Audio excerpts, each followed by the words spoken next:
In this quick tutorial, we will show you how to easily download and install VN Video Editor on your Windows PC or laptop using BlueStacks.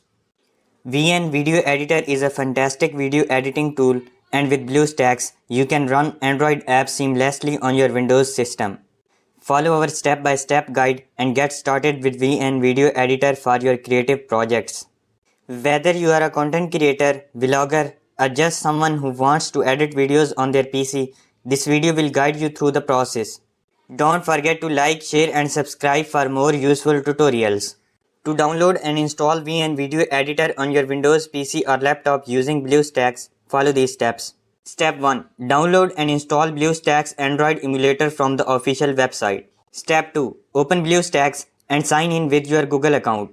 Step 3. In the BlueStacks interface, open the Google Play Store. Step 4. Search for VN Video Editor in the Google Play Store search bar. Step 5. Click on the VN Video Editor app in the search results. Step 6. Click the install button to download and install the app. Step 7. Once the installation is complete, you can open VN Video Editor from within BlueStacks and start using it on your Windows PC or laptop.